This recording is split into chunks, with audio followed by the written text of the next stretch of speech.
kita pasti bisa. Ku tahu ini takkan mudah, tapi ku yakin kan tercipta. Bangun manusia merdeka. Assalamualaikum warahmatullahi wabarakatuh. Waalaikumsalam warahmatullahi Bapak wabarakatuh. Ibu pemirsa, kali ini adalah kegiatan yang kedua. Kemarin kegiatan yang pertama adalah percakapan pra-observasi.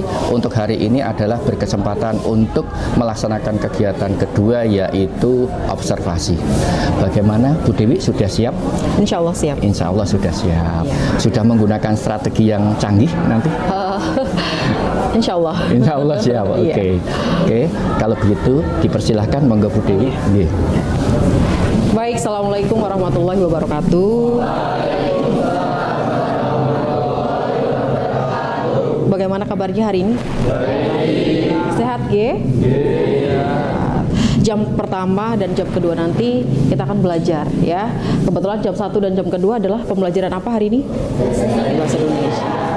Ya, jadi meskipun jam pertama, tapi harus tetap semangat, ya. Gitu ya. Kira-kira dari kegiatan pembelajaran di pertemuan lalu, kita flashback dulu, ya. Ada kesulitan tidak, Cah? Ada Moten? Tidak. Kegiatan pertemuan lalu kita kan sudah melakukan kegiatan observasi, ya. Kalian sudah saya suguhi, bukan saya sebenarnya, ya, tapi alam yang sudah menyuguhi kalian beberapa contoh objek pembelajaran, ya. Kalian sudah memilih sendiri objek apa yang harus kalian observasi, kemudian sudah kalian cari apa? Yang dicari apanya? Iya, identitasnya, ciri-cirinya, kemudian spesies dan lain sebagainya. Kira-kira sebelum kita masuk ke materi lain, ya, ke materi hari ini, yaitu nanti setelah observasi kita melakukan kegiatan penyusunan, ya, teks laporan hasil observasi. Ada nggak yang mau ditanyakan? Monggo. Ada yang masih merasa, Bu, saya kok sulit ya untuk mengobservasi satu objek ini? Karena kebetulan kok teman-teman saya objeknya sama, Bu. Kira-kira ada nggak yang masih merasa kesulitan? Kalau masih kesulitan, boleh kita review kembali.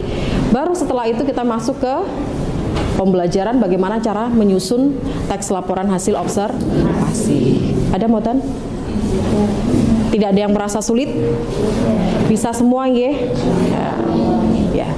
Kalau tidak ada, silakan dibuka keseluruhan, ya, buku paket, kemudian modul dan juga buku tulis. Yang paling khusus adalah hasil dari, ya, observasi di pertemuan lalu. Saya boleh minta satu contoh, ya, yang berani menyampaikan, Bu, saya memilih objek ini, kemudian hasil dari observasi saya, kebetulan informasi yang sudah saya dapatkan ini. Boleh, Bu Dewi minta tolong salah satu yang berani. Saya mengobservasi tanaman Sri Rezeki, yakni saya menemukan beberapa hal, yakni pertama ada ciri-ciri. Ciri-ciri yang pertama yakni tanaman, terutama bagian daun dari tanaman Sri Rezeki lumayan besar dengan akar serabut atau yang sering disebut wheel root atau akar liar. Lalu kedua, tangkainya kuat dan lumayan besar. Lalu tekstur daun seperti mika, bentuk daunnya bulat besar. Di bagian daun terdapat garis atau bercak-bercak putih kekuningan yang membentuk sejajar vertikal ke ujung daun. Tangkainya memiliki seperti sayatannya jika dilihat seperti kulit yang sobek. Warna tanamannya berwarna hijau beserta bercak-bercak putih kekuningan pada daun tadi.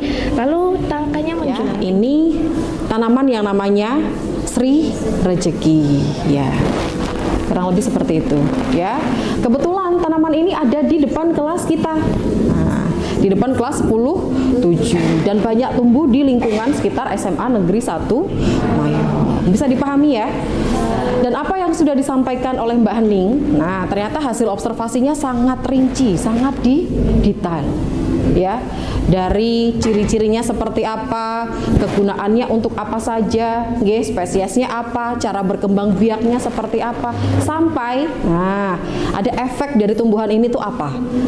Jadi sangat objeknya sudah diamati, kemudian kalian cari apa? Informasinya, ya. Apa saja kaitannya dengan ciri-ciri fisiknya, cara berkembang biaknya, kemudian daur hidupnya seperti apa, spesiesnya apa saja, kegunaan atau manfaatnya juga apa saja. Gitu, nggih. Setelah mencari informasi, langkah selanjutnya apa? Iya, menyusun kerangka laporan. Yang namanya kerangka, nah di pertemuan pertama dulu ya sudah Bude jelaskan, nggih, bahwa kerangka dari teks laporan hasil observasi itu ada 3. Apa saja kerangkanya? Iya.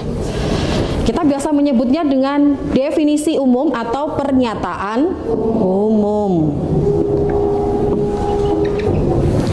Setelah pernyataan umum, ya masuk kepada deskripsi bagian. Kemudian, ya deskripsi manfaat, atau boleh kita gunakan ya kesimpulan, atau bahasa lainnya adalah penutup. Bisa memulai untuk melakukan kegiatan penyusunan. Bisa. Untuk informasi, kira-kira ada yang masih tertinggal? Tidak? Materi ini bagaimana? Bisa dipahami semua ya? Aman ya? Nah, kalau aman berarti langkah selanjutnya silakan ya. Dari hasil informasi yang sudah kalian peroleh, kalian susun menjadi sebuah teks laporan hasil observasi. Jangan lupa ketika menyusun teks, kalian harus menyertakan yang namanya judul. Ya. Dah, silakan, selamat bekerja ya. Tidak perlu berkelompok ya, karena kemarin kebetulan kita kan untuk observasinya individu ya. Berarti tugas ini pun juga tugas individu. Dah, silakan. Bisa Kamboja, Jepang. Kata pertama atau huruf pertama harus kapital. Tanaman, aglonema, Maria. T-nya besar, A besar, M-nya juga besar ya. Sama, aglonema, A-nya juga besar. Nah, tinggal tambah gini aja, set, gitu ya. Lidah mertua, Hanjuang ya.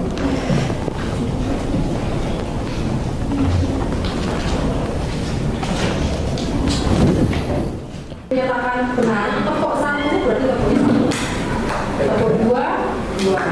Sampai dengan tepuk. Kalau saya menyatakan cluenya tidak benar, tepuk 1, berarti boleh tepuk berapapun, ya. Gitu ya. Bisa dimulai? Bisa. Ingat cluenya apa? Benar dan tidak benar. Kalau saya menyatakan benar berarti ya sesuai. Kalau saya menyatakan tidak benar berarti tidak sesuai. Oke, fokus dulu.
Assalamualaikum warahmatullahi wabarakatuh. Perkenalkan, nama saya Hilda Nasifah Damayanti dari kelas 10-7. Saya akan membacakan teks LHO Tanaman Lidah Mertua. Sansevieria trifasciata atau yang lebih dikenal dengan lidah mertua adalah marga tanaman hias yang cukup populer sebagai penghias bagian dalam rumah karena tanaman ini dapat tumbuh dalam kondisi yang sedikit air dan cahaya matahari. Sansevieria atau lidah mertua memiliki ciri khas pada bentuk daunnya yang berdiri tegak, tebal, keras, dan meruncing tajam pada bagian ujungnya. Akar serabut. Daun memiliki warna yang beragam yaitu hijau muda, hijau tua, hijau abu-abu, kuning, dan hijau putih, serta memiliki motif yang tidak beraturan. Sansevieria termasuk tanaman yang mudah dipelihara. Cara berkembang biak Sansevieria sangat berbeda. Ada yang melalui biji, rizoma atau rimpang, dan stolon. Tetapi sebagian besar Sansevieria berkembang biak melalui rimpang. Manfaat Sansevieria atau lidah mertua adalah sebagai tumbuhan penyerap racun atau polutan di udara. Selain sebagai tumbuhan penyerap racun, Sansevieria mempunyai berbagai khasiat lain seperti penutup luka, antiseptik, obat wasir, cacar, cacing, penyakit mata dan telinga, juga sebagai bahan minuman penyegar tubuh. Terima kasih. Assalamualaikum warahmatullahi wabarakatuh. Sudah disampaikan Mbak Hilda, ya. Teks LHO-nya judulnya apa, Nak? Tanaman lidah mertua. Iya, tanaman lidah mertua. Bentuknya sudah tahu ya, warnanya hijau, kemudian bentuknya memanjang, kemudian ujungnya runcing. Warnanya hijau, tengahnya berwarna kuning. Dari apa yang sudah Mbak Hilda sampaikan, kira-kira sudah memenuhi kerangkanya belum? Kerangka sudah belum? Sudah. Di paragraf pertama tadi Mbak Hilda menyampaikan apa? Definisi dari Sansevieria atau tanaman lidah mertua. Di paragraf kedua atau deskripsi bagian ada. Sebelum tadi kira-kira ada pertanyaan kaitannya dengan materi kita hari ini. Materi menyusun teks laporan hasil observasi ini adalah materi kalian kita untuk bab teks laporan hasil observasi.